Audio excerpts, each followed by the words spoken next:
പാലക്കാട്ടുകാരുടെ പ്രിയപ്പെട്ട സരിൻ ബ്രോ മിന്നിക്കുകയാണ്. ചെല്ലുന്ന ഇടങ്ങളിലെല്ലാം ആവേശത്തോടെയും അതിലേറെ സന്തോഷത്തോടെയും വരവേൽക്കുന്ന ആൾക്കൂട്ടം. അതിൽ ഏറെയും യുവതലമുറയിൽപ്പെട്ടവരാണ്.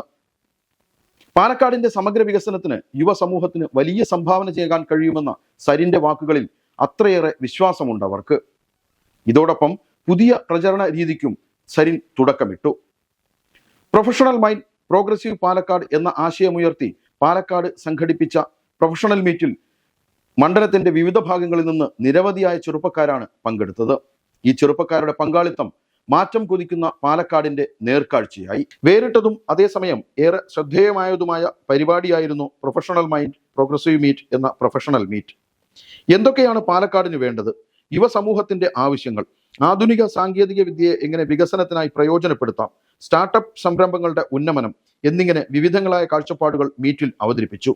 പാലക്കാട് മണ്ഡലത്തിന്റെ വിവിധ ഇടങ്ങളിൽ നിന്നും തെരഞ്ഞെടുക്കപ്പെട്ട യുവ പ്രൊഫഷണലുകളാണ് മീറ്റിൽ പങ്കെടുത്തത്. പ്രതിനിധികൾ മുന്നോട്ട് വെച്ച നിർദ്ദേശങ്ങൾ, അഭിപ്രായങ്ങൾ, വികസന സങ്കല്പങ്ങൾ, നടപ്പാക്കാനുള്ള രീതി എന്നിവയൊക്കെ സജീവ സംവാദത്തിന് വഴിയൊരുക്കി. കാർഷിക മേഖലയിലെ ആധുനികവൽക്കരണം, പാഡി ടൂറിസം, AI അടക്കമുള്ള സാങ്കേതിക വിദ്യകൾ ഉപയോഗപ്പെടുത്തൽ, അത്തരം സാങ്കേതിക വിദ്യയുടെ പിന്നോക്കാവസ്ഥ പരിഹരിക്കാൻ വേണ്ട നിർദ്ദേശങ്ങൾ എന്നിവയും മീറ്റിൽ ഉയർന്നു. അവതരിപ്പിക്കപ്പെട്ട നിർദ്ദേശങ്ങളും അഭിപ്രായങ്ങളും ക്രിയാത്മകമാണെന്നും അവ ഗുണപരമായ രീതിയിൽ നടപ്പാക്കുമെന്നും സരിൻ ഉറപ്പു നൽകി. പഠിച്ചെടുത്ത കാര്യങ്ങൾ സമൂഹത്തിന് കൂടി ഉതകുമ്പോഴാണ് വികസനം യഥാർത്ഥ അർത്ഥത്തിലേക്ക് വരികയെന്ന സരിന്റെ വാക്കുകൾ കയ്യടികളോടെയാണ് യുവത എതിരേറ്റത്. ചില കാര്യങ്ങൾ അൺലേൺ ചെയ്ത് റീലേൺ ചെയ്യാനുള്ള ഒരു സന്നദ്ധതയും, രണ്ടാമത്തെ കാര്യങ്ങൾ വേണ്ട എന്ന് വെച്ച് പുതിയ കാര്യങ്ങൾ പഠിക്കാനുള്ള ഒരു സന്നദ്ധതയും നമുക്കുണ്ടാകണം. ഞാനിപ്പോൾ ഒരു കാര്യം അൺലേൺ ചെയ്തുകൊണ്ടിരിക്കുകയാണ് എന്ന പരാമർശം വലിയ ആവേശത്തോടെയാണ് സദസ്സ് എതിരേറ്റത്. മന്ത്രി മുഹമ്മദ് റിയാസ് അടക്കമുള്ളവർ പരിപാടിയിൽ പങ്കെടുത്തു. മൂന്നാം ഘട്ട പര്യടനത്തിലെ കാഴ്ചകൾ ഹൃദയസ്പർശിയാണ്. കഴുത്തിൽ സ്റ്റെതസ്കോപ്പും അണിഞ്ഞെത്തുന്ന അമ്മമാർ സരിനെ ചേർത്തു പിടിക്കുന്നു. വരവേൽക്കാൻ എത്തുന്നവരുടെ മനസ്സിലും അവരുടെ ഫോണുകളിലും മായാത്ത ചിത്രം പതിച്ചാണ് സരിൻ പര്യടനം തുടരുന്നത്. തൊഴിലാളികൾ, ഡ്രൈവർമാർ, യുവതികൾ, യുവാക്കൾ, വിദ്യാർത്ഥികൾ, പ്രായം ചെന്നവർ, അമ്മമാർ, തൊഴിലുറപ്പ് തൊഴിലാളികൾ, ഹരിത കർമ്മസേനക്കാർ എന്നിങ്ങനെ എല്ലാ വിഭാഗത്തിൽപ്പെട്ടവരുടെ സന്തോഷം നിറഞ്ഞ പിന്തുണയാണ് ഡോക്ടർ പി സരിന് ലഭിക്കുന്നത്.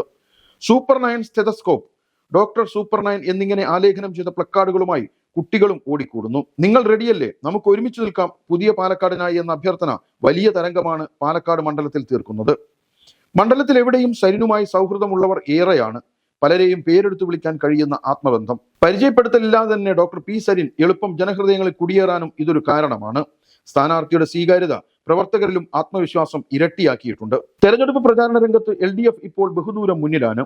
ഇതിന്റെ ആശങ്കയിൽ നിന്നും നുണപ്രചാരണങ്ങളും വ്യാജവാർത്താ ഉൽപാദനവും കോൺഗ്രസ് നടത്തുന്നുണ്ട്. അതേസമയം സ്വന്തം സംഘടനാ തെരഞ്ഞെടുപ്പിൽ വ്യാജ ID കാർഡ് ഇറക്കി വ്യാജ പ്രസിഡന്റായ വ്യാജൻ വേണമോ, അതല്ല പാലക്കാടിന്റെ സമഗ്ര വികസനത്തിന് ഡോക്ടർ പി സരിൻ വേണമോ എന്നതാണ് പാലക്കാടൻ തെരഞ്ഞെടുപ്പിലെ പ്രധാന ചോദ്യം. വികസന മുന്നേറ്റത്തിന് ഇത്തവണ പാലക്കാട് മാറും എന്നതും ഉറപ്പാണ്.